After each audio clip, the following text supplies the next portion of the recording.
सुप्रभात बच्चों, मैं मीना तिवारी आपकी हिंदी शिक्षिका हूँ।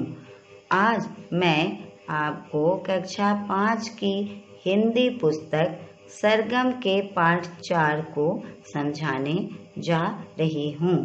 इस पाठ का नाम है चचा छक्कन ने केले खरीदे। यह एक हास्य और मनोरंजन से भरी कहानी है। इसके लेखक इम्तियाज अली हैं।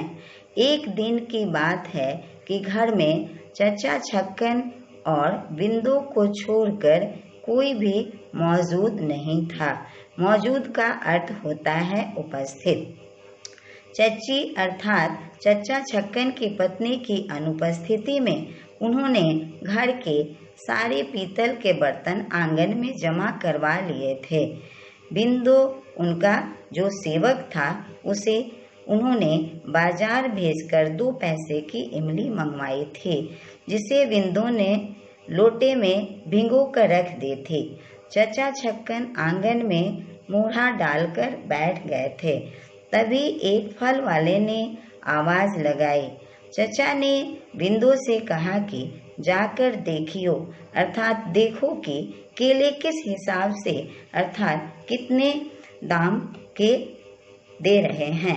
बिंदु ने वापस आकर बताया 6 आने दर्जन। 6 आने दर्जन 24 पैसे के 12, 12 दूनी 24 यानी 2 पैसे का 1। इस प्रकार उन्होंने केले का हिसाब लगाते हुए कहा अर्थात नहीं, महंगे हैं। जाकर कह कि 3 के देता है तो दे जाए। यह सुनकर बिंदु चला गया और थोड़ी देर में आकर चचा से कहता है कि वह मान गया। चचा चौंक कर बोले, मान गया? चौंक कर अर्थात चकित होकर। इस प्रकार चचा ने गिनकर हिसाब लगाया और कहा, हम, आप यानी मैं, छुट्टन की माँ यानी चची, लल्लू, दद्दू, बिंदु और छुट्टन, कुल 6। 6 दूनी 12 यानी 1 दर्जन। पर देखियो अर्थात देखना, 2-3 गुच्छे अंदर लेकर आना। हम आप ही अर्थात स्वयं ही उसमें से अच्छे अच्छे केले छांट लेंगे। फल वाले ने गुच्छे अंदर भेज दिए। चचा ने दबा दबा कर देखा और दर्जन भर अर्थात 1 दर्जन केले अलग कर लिए। फल वाला बाकी केले लेकर चला गया। बिंदु केले अंदर रख आया और राख लाकर बर्तन मांजने लगा। चचा ने कहा, पीतल के बर्तन साफ करने के लिए जरूरत इस बात की होती है कि इमली के प्रयोग से पहले बर्तनों को अच्छी तरह मांजकर साफ कर दिया जाए। इस प्रकार वे बिंदु को समझा रहे थे। मगर बिंदु, हमारे हिस्से के जो केले हैं उन्हें ला दो, हम अभी ही खा लेंगे। बिंदु ने 2 केले लाकर चचा को दे दिए। उन्होंने मजे से केले खाना शुरू कर दिया। परंतु कुछ देर बाद चचा ने कहा, अब 10 केले बाकी रह गए। अब इन 10 केलों का हिसाब किस तरह से बैठेगा?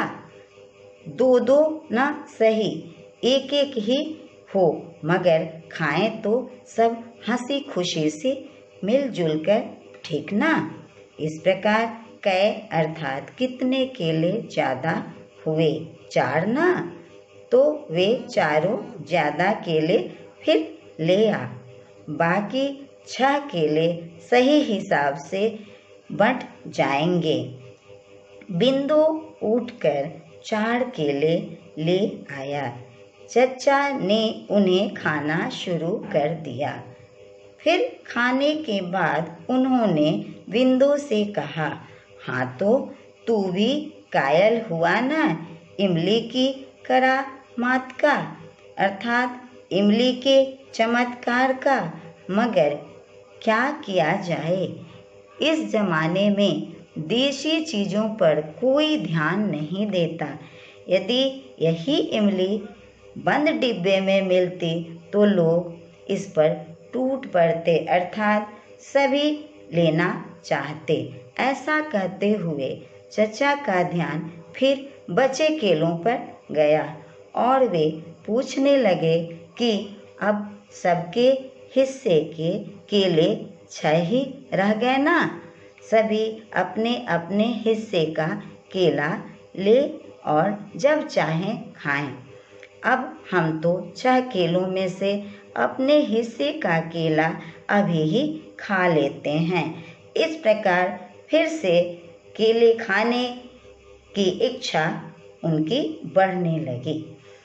मेरे हिस्से का केला लिया, ऐसा उन्होंने बिंदु से कहा। बिंदु ने उनकी आज्ञा मानते हुए केले लाकर पुनः दे दिए और चचा केले छिलकर खाने लगे और कहने लगे कि देखो क्या सूरत निकल आई इन बर्तनों की। इन्हें देखकर कोई नहीं कह सकता कि ये पुराने हैं। उन्होंने चच्ची के बारे में कहा कि देख बिंदु, यदि छुट्टन की अम्मा देखेंगी तो एक बार जरूर चौंक जाएंगी और आश्चर्य में पड़ जाएंगी। अगर वे पूछें तो यह कह देना कि मैंने दिन भर बैठकर साफ कराया है। चचा छक्कन का ध्यान अभी भी केले पर टिका था और उन्होंने बिंदु को समझाते हुए कहा कि सब दावत उड़ा रहे होंगे, अर्थात पार्टी में सभी खा रहे होंगे, तो अब इन केलों को पूछने वाला कौन है। ये केले बेकार नष्ट यानी बर्बाद हो जाएंगे, पर अब खरीद लिए तो फेंकेंगे नहीं ना, फिर ले आ यहीं। इस प्रकार उन्होंने केले खाने के कई बहाने बनाए और बारी बारी से केले खाते चले गए। मजबूरी में मैं ही खा लूं। इस प्रकार इस कहानी का निष्कर्ष यह निकलता है कि मनुष्य की इच्छाएं अनंत होती हैं, वे कभी पूरी नहीं होती। जब तक मनुष्य के अंदर संतोष न हो, उनकी इच्छाएं बढ़ती ही जाती हैं। अतः हमें हमेशा संतोषी बनना चाहिए। धन्यवाद। हिंदी विभाग।